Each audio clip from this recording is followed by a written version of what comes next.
우리가 이 신약에 사시는 분들은 아무래도 이제 구약의 말씀을 우리가 다 알고 있습니다.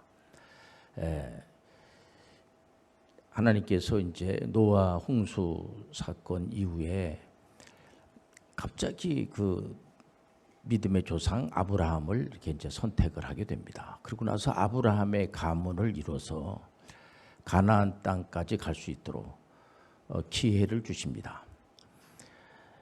창세기 1장부터 11장까지는 여러분들 잘 알다시피 하나님을 거역하고 하나님 이 피조물 사람들이 창조주 하나님이 되려고 하는 그런 마귀의 존재가 이제 등장을 하게 되고 마귀가 계속해서 피조물인 사람으로서 있는 것보다는 창조주 하나님이 되는 것이 더 낫지 않느냐. 그러니까 이분들이 계속해서 하나님의 선민이라고 하는 이스라엘 백성들도 계속해서 그 11장에 보면은 바벨탑 사건도 있고 이런 내용에 대해서 우리가 신약에서 신앙생활 하시는 분들은 다 알고 있는 내용들입니다. 특별히 요셉 같은 경우에 보면 요셉이 무슨 큰 비전을 가지고 있다든지 뭐 큰 꿈을 가지고 있다든지 그런 분이 아니에요. 그냥 그 믿음의 가문 안에서 그 야곱 아버지가 이제 신앙생활을 잘 하시지 않습니까? 야곱으로부터 사랑을 많이 받은 이제 그런 이제 아들인데 야곱의 형님들이 그 시기심 때문에 그 야곱을 노예로 애굽의 노예로 이제 팔고 팔아서 자기는 아무 생각도 없이 17살 때에 노예로 팔려가 가지고 거기 가서 이제 그 포티발의 그 이제 벼슬아치 집에서 노예 생활을 하는 겁니다. 그냥 노예 생활을 하면서 거기에서 또 하나님이 함께 하시니까 애굽의 총리 대신까지 되는 30의 총리 대신이 되잖아요. 그는 이제 꿈을 해석하는 이제 바로가 무서운 꿈을 꿔서 그 꿈을 해몽하는 데에 무슨 술사라든가 무슨 뭐 여러 가지 이제 그 애굽에도 영적인 이제 그런 부분에 대해서 이제 탁월한 그런 사람들이 있죠. 있는데 이 사람들이 바로의 꿈을 그 왕의 꿈을 해몽을 못하는 겁니다. 그런데 요셉이 꿈을 해몽을 해요. 그 해몽을 하는 것은 바로 하나님이 함께 하시면 하나님이 가르쳐 주신 겁니다. 그러니까 요셉의 인생에 있어서 보면은 항상 하나님이 함께 하시고 우리가 이제 성령 우리 신약에 사는 사람들은 성령을 받아야 되잖아요. 성령의 오늘 설교 제목은 성령의 임재와 이 성령께서 우리 가운데 임재하시면 이분이 어디까지 하나님께서 역사하시는가 이제 이런 부분에 대해서 우리가 한번 보겠습니다. 에베소서 4장 6절에 보면 하나님도 한 분이시니 곧 만유의 아버지시라. 만유 위에 계시고 만유를 통일하시고 만유 가운데 계시도다. 이 말씀은 우리 하나님께서는 주권 영역이라고 하잖아요. 그 이 영역 주권. 하나님이 다스리는 땅은 이스라엘만의 하나님이 아니고 온 세상의 하나님이에요. 모든 족속의 하나님이에요. 그러니까 모든 족속을 전부 다 하나님께서 다 통치한다는 거죠. 그러니까 하나님께서는 만유를 통치하신다. 여기서 아주 핵심적인 것이 뭐냐면은 우리 신약에서 아주 중요한 인물 중에 한 분이 뭐냐면 사도 바울이에요. 이 사도 바울 선생님은 이제 그 하나님으로부터 소명을 받을 때에 이방 선교사로 이방 선교사라는 것은 뭐냐면 유대인을 포함한 모든 자들에게 가서 복음을 전하라 라고 하는 이 만유를 통치하는 이 개념이라고 하는 것 자체가 굉장히 중요한 겁니다. 만유를 통치한다. 우리가 믿는 창조주 하나님은 어떤 민족만의 하나님이 아니고 소위 말해서 우리는 구약을 보면서 늘 이스라엘의 역사에 대해서 자연스럽게 배우게 되죠. 그래서 뭐냐면 이스라엘의 역사를 배우는 것도 귀하지만은 이스라엘의 역사 속에서 역사하신 하나님을 발견해야 돼요. 그러니까 우리가 구약을 읽으면서 구약에 이스라엘 역사가 이런 일이 있었고 하나님이 창조주 하나님이 이렇게 역사하시고 이럴 땐 이렇게 역사하시고 저럴 땐 저렇게 역사하시고 또 때 하나님께서 자기 백성들을 선택하시고 명령하시는데 말씀을 잘 듣지 않으면은 훈련하기 위해서 이 아시리아 민족에게 이제 패하게 되고 또 이 바벨로니아 포로로 붙잡혀 가고 또 붙잡혀 갔지만 하나님께서 긍휼을 베풀기 위해서 은혜를 베풀기 위해서 페르시아 제국의 고레스를 세워 가지고 또 해방시켜 주시고 그런 일이 있었지라고 하는 것을 아는 것도 귀하지만 그래서 그런 설교를 들을 때마다 은혜가 되고 참 은혜가 됩니다. 그런 것도 중요하지만은 목사님들이 그런 설교를 할 때는 그런 역사적인 것을 아는 것도 중요하지만은 그보다 더 중요한 것이 뭐냐, 오늘날의 이 말씀을 우리가 어떻게 적용하느냐가 중요한 거죠.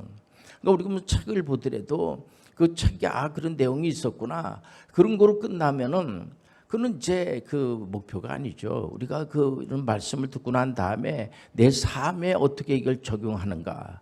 우리가 믿는 하나님은 우주 만물을 다스리시는 하나님이세요. 우리가 지금 코로나19 팬데믹으로 인해서 전 세계가 80억이 힘들어합니다. 힘들어하는데 자국의 이득만을 위해서 다들 물론 이제 자국의 이득을 위해서 노력을 하죠. 그러나 우리가 지구촌 안에서 다른 나라도 이렇게 저 건너편도 보는 적어도 믿음의 사람들은 저 건너편을 보는 이제 전 세계 사람들에 대한 어떤 그런 것을 하나님이 어떻게 역사하시는가. 사도 바울 선생님을 하나님이 선택하신 이유는 바울은 유대인이에요. 유대인이기 때문에 이분이 이방인들에게 복음을 전하는 데 있어서 두려워하지 않았잖아요. 국경을 넘어가고 하는 것을 본인 자신이 두려워하지 않고 하면서도 또 민족에 대한 그 사랑이 애절해가지고 만약에 내가 이 애국심이 아주 투철한 분입니다. 바울이 내가 참 힘든 일을 당한다고 할지라도 나는 그를 감수하겠습니다. 만약에 나라를 위해서 애국심이 조금이라도 자기 동족을 위해서라고 하면은 내가 좀 피해를 본다고 할지라도 나는 감당하겠습니다. 그 얘기는 뭐냐면 애국주의로 가라는 것이 아니라 우리 하나님은 그만큼 이런 지엽적인 거, 현실적인 거 이런 것들을 무시하지 않는다는 거죠. 우리가 믿는 하나님은 여러분들이 기도하면 들으시고 응답해 주시는 분이세요. 그러니까는 이스라엘 사람들이 항상 하나님 앞에 나와서 대들다시피 하면서 우상 숭배하고 하나님이 그런 식으로다가 우리가 원하는 것을 들어주질 않으면 우리도 다 계산이 있습니다. 나름대로 계산이 있어서 그 계산이라는 것이 뭐예요? 구약에서 계산은 전부 다 우상 숭배하는 거예요. 자기 나름대로의 우상을 만들어 놓고 거기 가가지고 절하고 빌고 이래가지고 자기의 소원을 들어주는 거, 자기의 이게 이제 자기가 이제 목표한 것이 이루어지는 거로다가 끝나지 않습니까? 그것을 보통 이제 우상 숭배라고 그러고 기복이라고 하고 이렇게 하는데 우리가 믿는 하나님은 그런 기복적인 것을 주시는 것이 아니라 어느 자녀가 부모님이 자녀들이 와가지고 자기 소원을 얘기를 할 수가 있죠. 부모님이 내가 이런 걸 하기로 합니다. 그러면 참 좋다. 내가 도와줄게.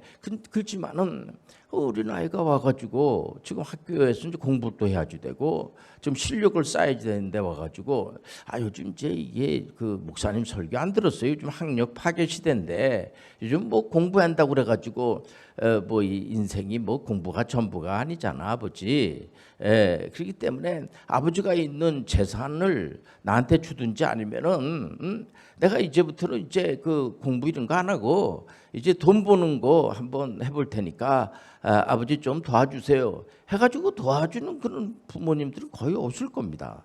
기본적인 것을 이렇게 다 이제 갖추고 난 다음에 어느 정도 이제 수준이 된 다음에는 이제 독립하게 하기 위해서 무슨 이제 거기에 따른 이제 여러 가지 정보를 제공해 준다든지 아니면 이렇게 이 자본금을 조금 대준다든지 이런 건 할 수 있지만은 그 일방적으로 그 자녀가 원하는 대로 다 들어주는, 물론 이제 그 부모님하고 그 자녀하고의 그 사고가, 부모님의 사고가 하고 맞으면은 그걸 들어주지만은, 그 맞질 않는데 들어주는 부모님이라고 하면 그건 부모님이라고 할 수가 없어요. 그건 남보다도 더 못한다고 할 수가 있습니다.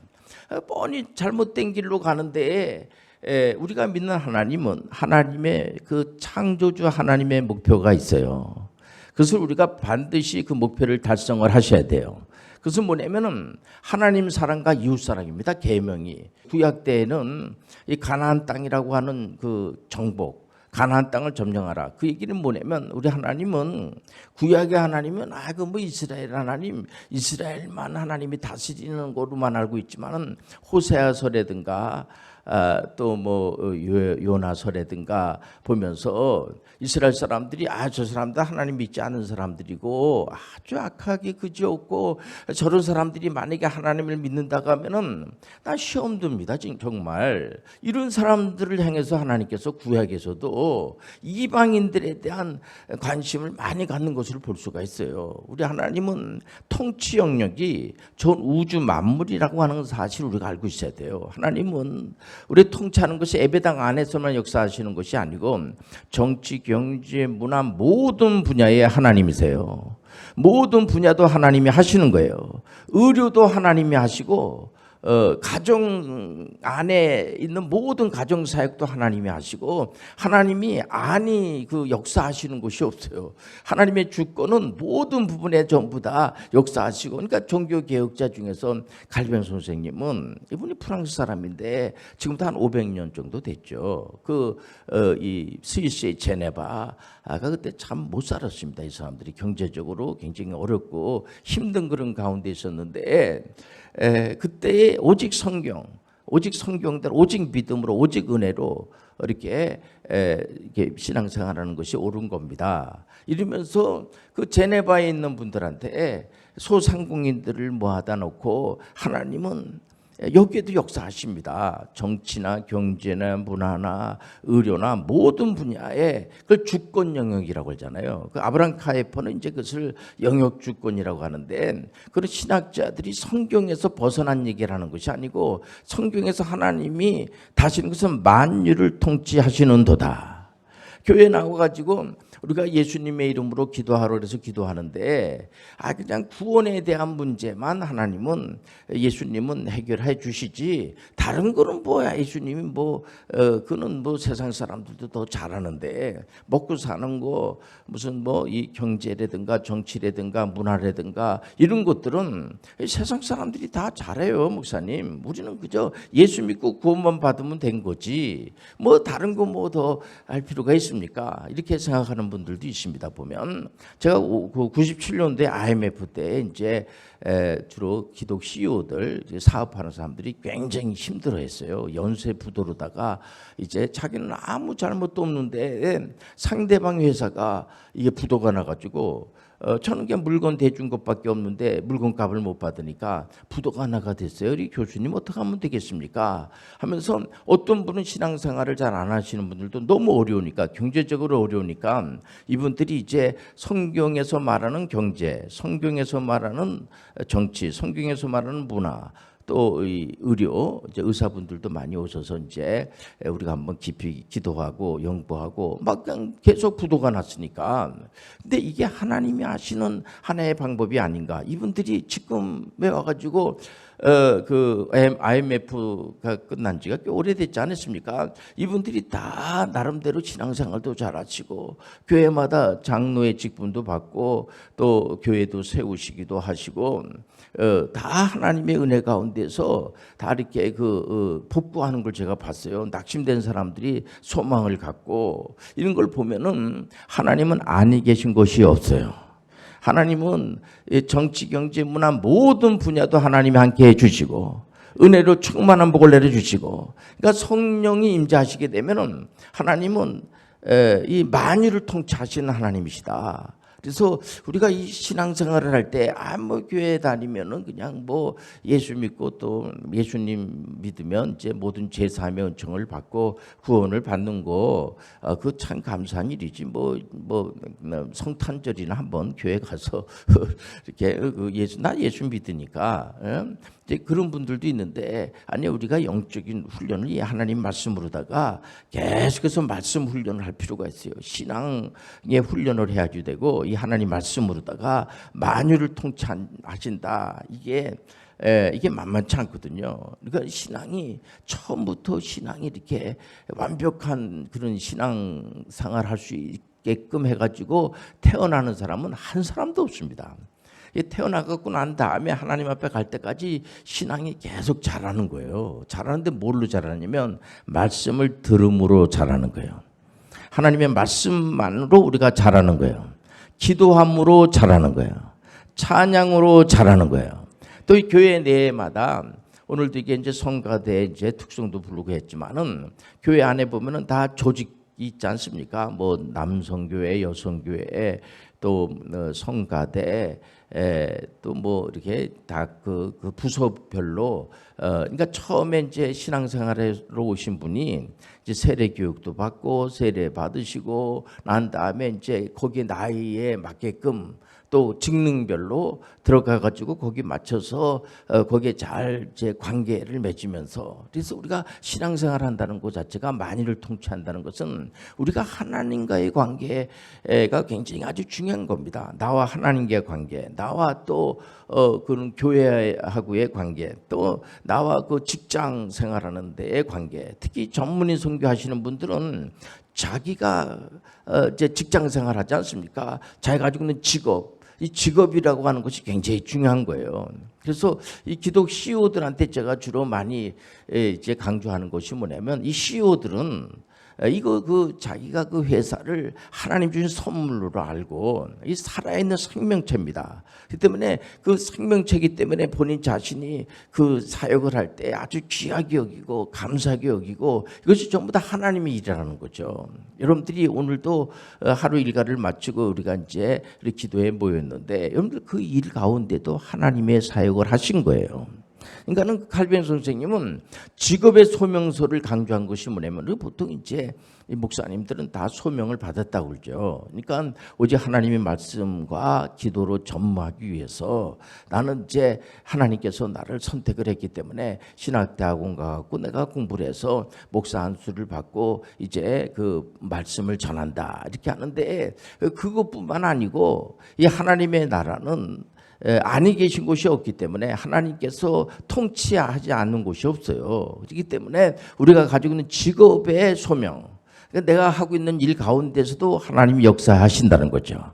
그러니까 오늘 이 말씀을 통해서 내가 지금 직장에서 이렇게 신앙생활할 때 하나님이 안 계시고, 그러니까 요셉 같은 경우에도 보면은 요셉이 총리 대신이 된 것도 다 하나님과 관계가 있는 겁니다. 물론 요셉이 굉장히 신경을 많이 써요. 왜냐면 자기가 형님들로부터 돈을 이제 형님들이 돈을 받고 자기를 노예로 팔았기 때문에 상처도 많이 받았겠죠. 왜 모르겠습니까?